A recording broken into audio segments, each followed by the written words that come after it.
My favorite thing that Britton likes to hear is we can fix it in post, because that's always easy, right? That's what I always say in the songwriting rooms. I always there's a conversation about what happens. I'm like, that's a production thing. Just put it off.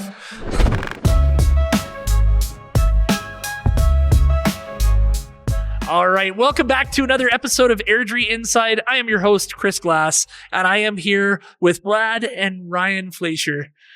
I almost messed it up with the Brad. Welcome to the show, gentlemen. Yeah, it's good to be here. Thanks for having us. Yeah, appreciate it. So the whole point of the show is to lift up voices here in Airdrie and get to know some of the shining stars in Airdrie. And right now, you two are shining pretty brightly. So thank you. Welcome to the show. Thank you. Yeah, it's been a good ride so far. Yeah, holding on tight.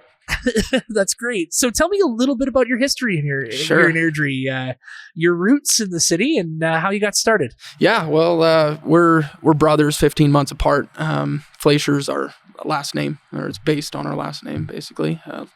So we're sixth generation Albertans. Very proud of that.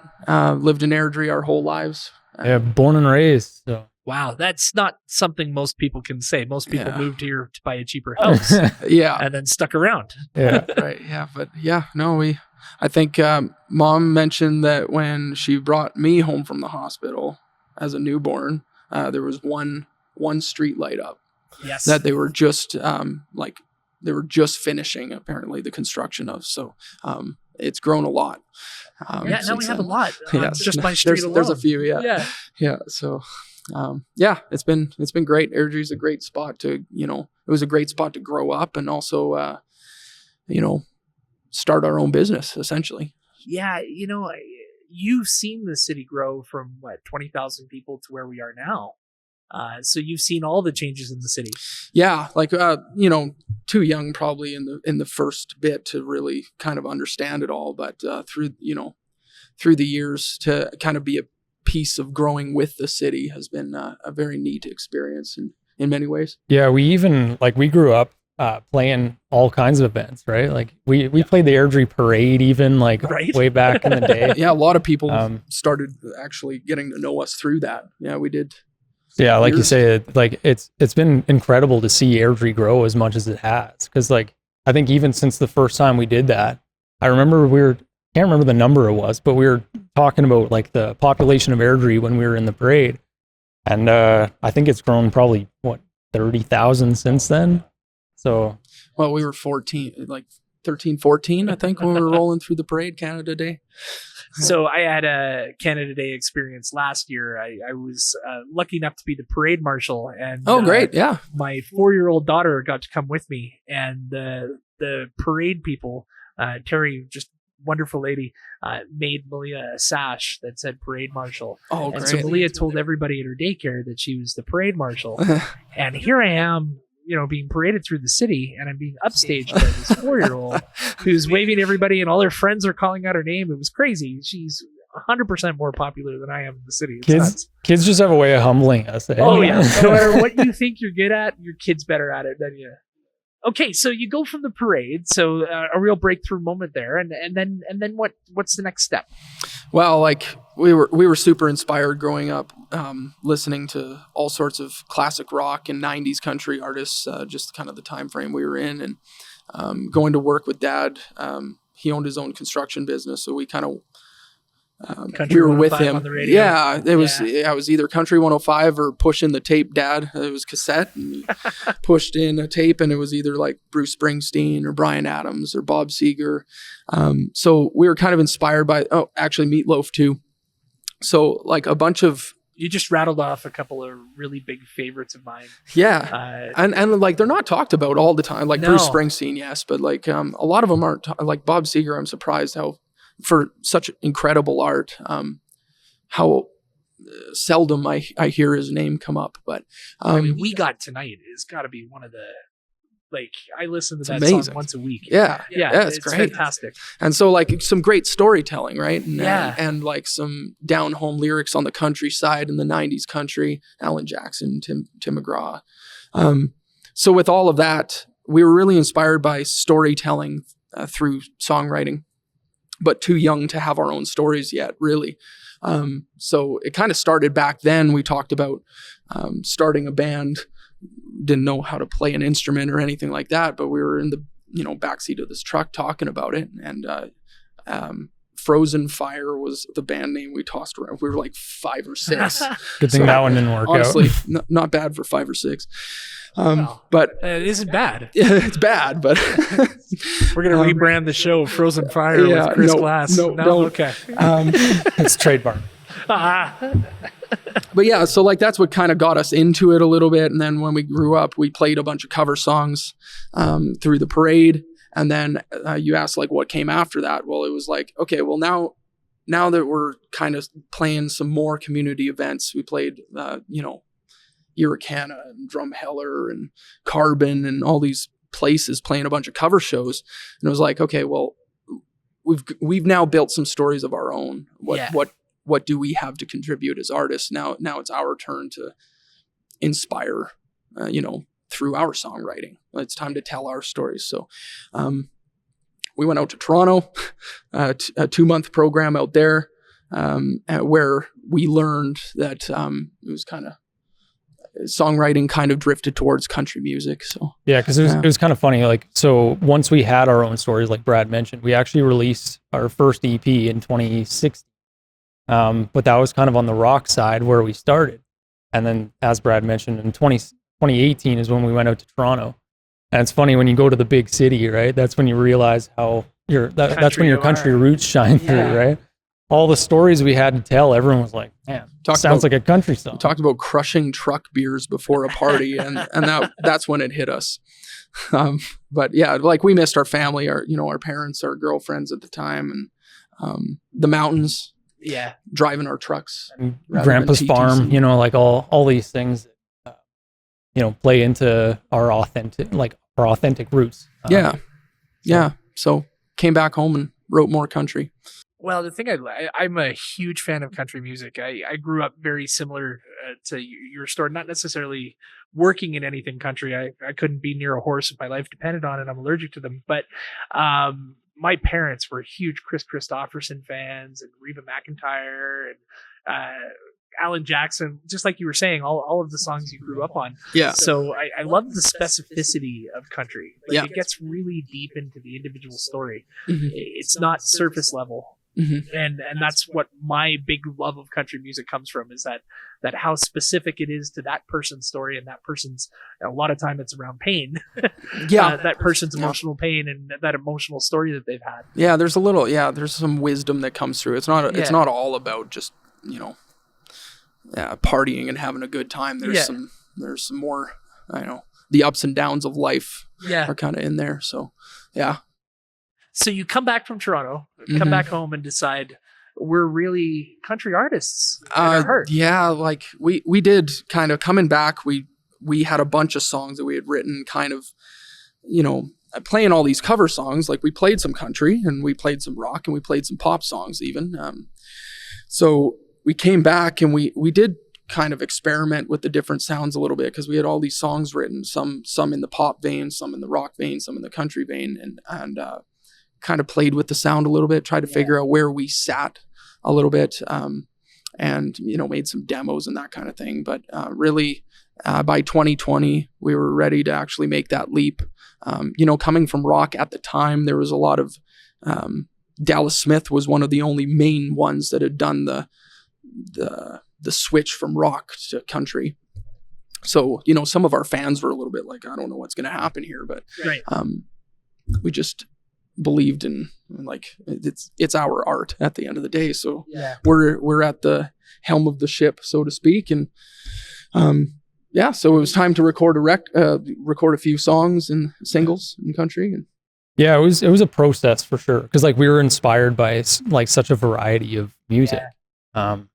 Like especially like Brad said, like playing a bunch of shows, like growing up on stage in a lot of ways, right?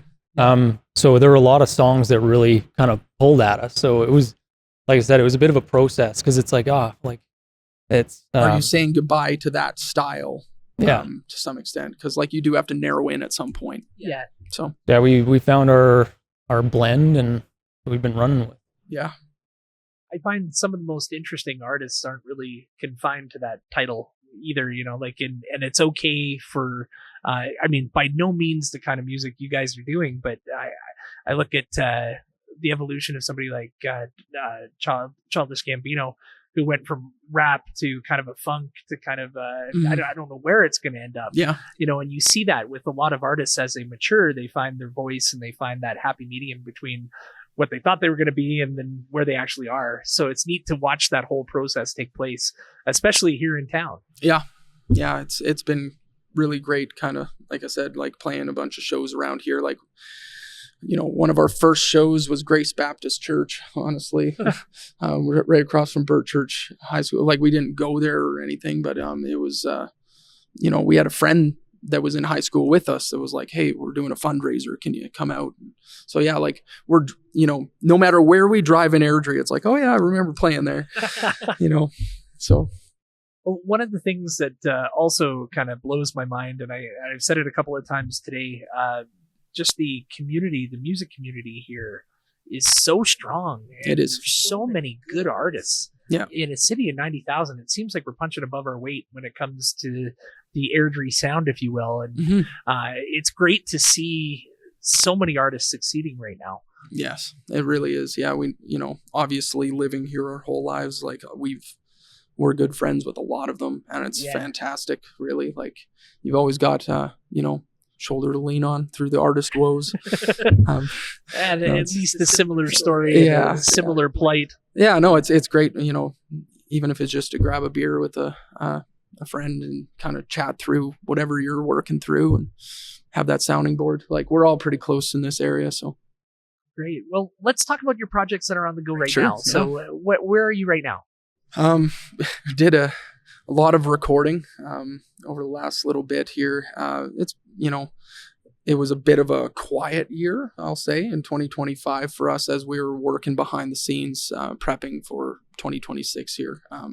We're really excited. We just came, as we were saying to you guys earlier, we just came from a photo/video shoot where we got a bunch of, social media is the big thing now. So we got to do all this content. And so we got a bunch of video content, bunch of photo content for a bunch of new songs, a lot. And it's really exciting. Yeah. Especially because like so far in our kind of country career, since 2020, we've only been doing singles, right? So this is going to be our first compilation. We have an EP coming out this summer. And yeah, it's exciting to release a few songs at a time, right? So yeah. It's changed so much, right? Like, you used to have to start with an album right away. And now with the ability to stream and the ability to get things right to the marketplace, you can do that single approach early on. But this is exciting to have a full absolutely. Yeah, we'll be we'll release a couple singles leading up to the EP release. So there will be still a couple more single kind of thing. It just makes sense in the music landscape kind of thing. But the compilation, like an EP coming out in the summer, basically a little later in the year. When we talk about recording, where do you record? Like, where do we find space? Is it here in Airdrie? Is it in Calgary? Or we recorded some in Calgary in the beginning of the country phases, but we found this great producer that we really resonate with a lot, and his name's Dan Swinimer, and so he's got a studio out near Vancouver in the Surrey area, so we head out there to record with him, and very cool. Yeah, because I could see you guys having a lot of fun playing music with each other. Like, I could see as you guys are playing, you guys are enjoying the fact that you're sharing this as brothers. Yeah, it kind of gets better with age too. If I'm being honest, like, we've just seen a lot. You can hear it in my voice.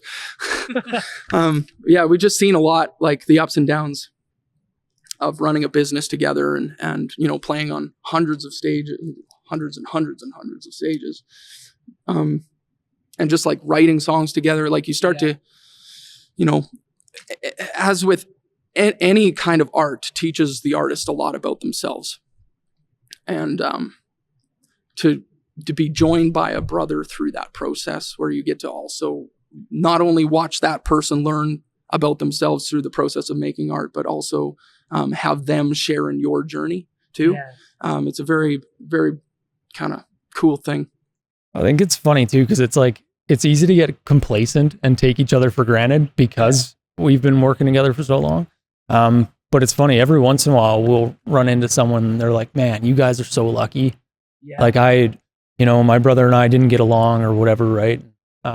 We have our moments, don't get me wrong. That is every family does. But like, and it is nice to be reminded of that, right? And to really just take a step back and be grateful for what we do have, right? Like it is really cool to be able to share some of life's biggest moments together and to hit, stages from small to big together too. Country Thunder main stage we've done, and and we've is that the biggest Country Thunder stage? As a group, I would say, we actually right in Airdrie we did the Alberta Summer Games opening ceremonies a few years ago too. Okay. First time I saw. Yeah. So that was a nice big crowd too. But yeah, Country Thunder was a highlight for sure. And then I was invited to join the Grandstand Band in 2024. So that was good too. That was 20,000 people a night. So that's That's it. Now, does the size of the crowd ever take you, like, does that ever blow you back a little bit? Usually not really, but 20,000. That got my heart beating. I'm another artist I'm a real big fan of is Billy Joel, and I saw him in Toronto, and there was a moment where he was playing a song called Summer Highland Falls, which is one of my favorite songs that he sings, and there was a moment where he just kind of got lost, and you could see him he was alone in a room full of 25,000 people, and it was just one of the most magical things to see an artist just get that into it and get that lost. And it was really neat. It's music is the closest thing to magic I've ever seen. So I couldn't agree more with that. I think my idea to get rich, stick with me here. It's a half an hour weekly show dedicated to one song and following through who that song's about, like going to the artist, finding out who they wrote about, finding out the moments, and then telling that story. I think I could make a lot of money if anybody would ever share that with me. But I think that would be a great TV show that everybody would watch. I think a lot of people would be surprised as to how much of a story is behind their favorite song. You know, like, you just play a song sometimes, but especially, a well thought out lyric, like, and there's a whole story behind it a lot of times, right? So I think you're right. Is my point. I think it would be fantastic to hear that, because music is so personal, and it has a difference for the person who writes the lyric versus the person who hears it, and everybody takes different meaning from it. So it's great to hear the behind the scenes stuff. Absolutely. So what's next for you guys? Well, we've What's got a few singles coming out over the next little bit, leading towards that EP release. So it'll be pretty quick. It's kind of the plan. And we also actually coming up right quick here. We have our annual fundraiser. We called One More Light on January 24th at the King Eddie, Calgary, and that's for suicide prevention. Yeah, we lost our cousin to suicide a while back, Tyler Flaysher. And then I lost my best friend of 13 years who went to Birchurch High School here in Airdrie. And so that was Dakota Walkie. So after that, figured it was about time that we did our part to make a change. And and so we put it right. Go ahead. I was just going to say, this will be our 5th year too. So yeah, I think I was just going to say, what was I going to say?